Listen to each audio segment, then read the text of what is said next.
Tant qu'on a vu tout ça, Bolt est accessible sur bolt.new, mais nous, c'est pas ce qu'on veut. On veut pas l'utiliser chez eux, ni avec des clés API, Anthropic, OpenAI et ainsi de suite. Nous, on veut l'utiliser en local. Comment on va faire? Il suffit de se rendre sur cette page-là, donc ce lien-là sera en description. Mais grosso modo, donc c'est réalisé par StackBlitz, et c'est eux qui ont créé Bolt.new. Eux, ils l'ont mis en open source. C'est-à-dire que si vous voulez le récupérer, le projet, vous pouvez. Vous pouvez très bien aller ici, prendre le code, lui demander de vous le copier, vous pouvez le prendre en zip si vous voulez, peu importe. En tout cas, les développeurs connaissent, un git clone. Ce qui se passe, c'est que Bolt, nativement, n'est fait que pour fonctionner avec une API Anthropic. Donc leur documentation, il me semble qu'elle est disponible ici. Donc là, une fois qu'on va ici, et là, il nous explique, il me semble, comment on va pouvoir l'installer. Voilà, c'est ça. Donc là, ils nous disent de cloner le repo, de faire l'installation. Et là, tout de suite, on nous dit qu'il faut créer une variable d'environnement pour ajouter la Anthropic key. Heureusement pour nous, il y a une personne, donc c'est CallMedin, qui nous a créé un repo, donc un fork du repo. Donc c'est une copie de ce repo-là, avec justement la possibilité de changer son API key. Donc on va aller prendre ce projet-là, le copier, donc le cloner. Donc moi, c'est ce que j'ai fait ici. J'ai un dossier qui s'appelle Bolt New AnyLLM. Donc si vous ne savez pas comment on fait un git clone. Si vous avez git, bien entendu, sinon vous pouvez aller télécharger le zip, vous récupérez cette URL-là, vous la collez, et ainsi de suite.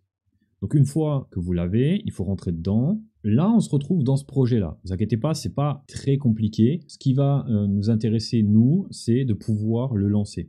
Vous ouvrez une ligne de commande, donc je suis sur VS Codium, donc vous faites CTRL-J, et je vous invite à aller regarder une vidéo où j'ai explicitement montré tous les raccourcis que j'utilise au quotidien sur VS Code. Je vous le mets le lien également dans la description. Bien, nous, ce qui nous intéresse, c'est de pouvoir lancer l'installation. Donc là, on va faire un pnpm install, et on voit que moi, je l'ai déjà réalisé. Si vous n'avez pas une pnpm, c'est simple. Let me Google that for you. C'est install pnpm. Vous allez tomber ici sur pnpm.io, et vous allez pouvoir l'installer. Bien, on en revient à notre projet. Donc du coup, une fois qu'on a fait un pm install, il va falloir faire un clic droit sur le dossier env. Je vais agrandir, sûr qu'on voit un petit peu plus clair. En fait, on va dupliquer le .env.example pour le récupérer de cette manière-là. Il faut l'appeler .env.local. Très important.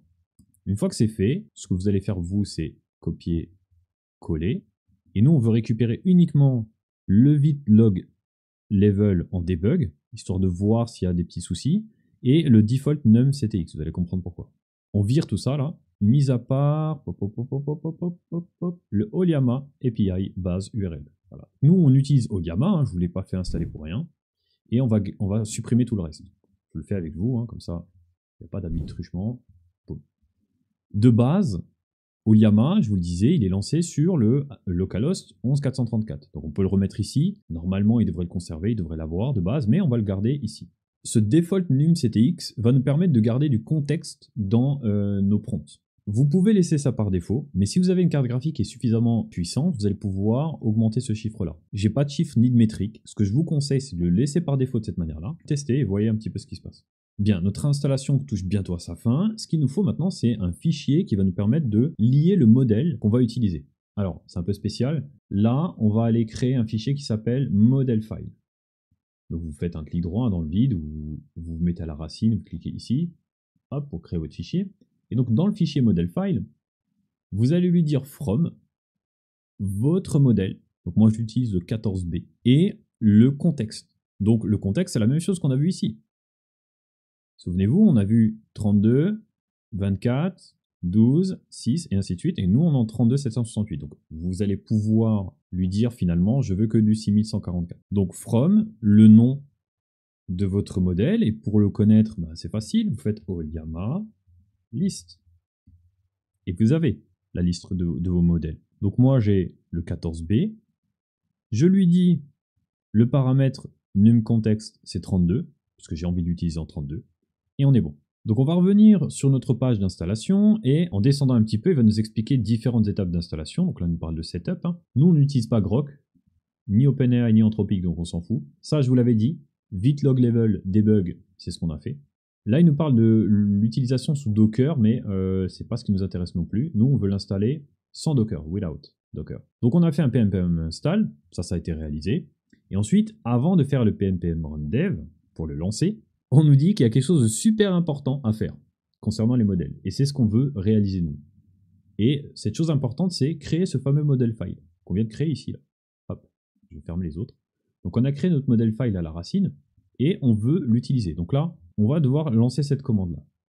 Oliama create model file et le nom de notre modèle. Donc je vais faire un copier et je vais le faire avec vous. Là, je suis bien dans le bon dossier. Ok, je suis dans mon dossier Bolt New AI LLM. Donc, ce que je veux faire, c'est Oliama create-f modèle. Alors, create facile. -f, c'est fichier. Donc, le nom du fichier qui s'appelle model file. Je peux très bien enlever quelques lettres et faire un tab et voir qu'il trouve le fichier. Si vous n'avez pas cette autocomplétion et si il n'arrive pas à trouver ce fichier-là, vous n'irez pas plus loin. Donc, assurez-vous que vous soyez au même endroit. Et je vous conseille de ne pas le mettre dans un dossier, mais de le laisser à la racine.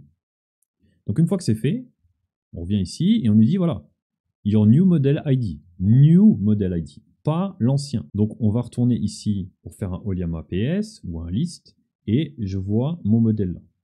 Je vais faire un CTRL-C, je prends le nom en entier. Je reviens, je fais CTRL-V et je dézoome un petit peu pour que vous puissiez voir. J'ai bien le nom de mon modèle et maintenant, je veux un modèle qui s'appelle tuto. Ce qu'on est en train de faire, c'est de lui dire crée-moi une référence de ce modèle-là là, qui existe sur Oliama et appelle-le tuto. Je vais l'appeler comme ça. Il va aller transférer des datas, il va utiliser des layers qui sont existants et là, vous devrez avoir un success. Si vous avez une erreur ici, c'est que soit vous vous êtes trompé sur le nom du modèle dans votre fichier, model file, soit, tout bêtement, votre fichier n'est pas à l'endroit où il devrait être. Bien. On va retourner sur la doc, et là on nous dit ok c'est bon, là ça a l'air d'être bon, tu peux le lancer. PNPM run dev, et on est parti. PNPM run dev, je le lance. Il a beaucoup de warnings, et là on est en mode debug, donc forcément il y a des messages qu'on va voir, qu'on n'est pas censé voir quand on est en mode prod. Mais peu importe. Nous ce qui va nous intéresser c'est de pouvoir le lancer. Donc là on a une URL, hop, et on va aller l'utiliser pour aller regarder ce qui se passe. Je vous montre un petit peu la console, hein, que vous ne puissiez pas être effrayé. Regarde un petit peu, hein, j'ai aussi des erreurs. Donc ça, c'est les petites erreurs d'importation. Je pense que ça, ce n'est pas à jour. Hein. C'est ce qu'on voit ici. Mais peu importe. Nous, ce qui nous intéresse, c'est que ça fonctionne. Donc là, ça a l'air de fonctionner. La raison pour laquelle il s'est mis directement en Oliama Qwen tuto, c'est parce que dans les constantes, donc CTRL-P, je vais chercher le dossier qui s'appelle constante, pas celui qui est dans serveur LLM, celui qui est dans utils. Je vais là-dedans. Et tout en haut du fichier, on dit le default model. Là, je l'ai renseigné à la main. Okay, donc on regarde un petit peu la diff. Avant, c'était Claude Sonnet 3.5, et c'est pas ce qui nous intéresse. Nous, on veut du Qwen. Donc moi, je lui ai mis celui-ci, je peux lui mettre le tuto. Ok, peu importe. D'accord, donc je valide. Ça va relancer le projet. Voilà. Et voilà. Et on voit que c'est bien en tuto. Donc ça peut arriver. Si ce n'est pas le cas, vous déroulez, vous recliquez sur Oliama, il est censé chercher tous les modèles, vous allez pouvoir les utiliser, et là je vais l'utiliser sur tuto. Et là, si vous arrivez ici, je vous félicite, vous venez d'installer Bolt en local avec un LLM de manière complètement gratuite.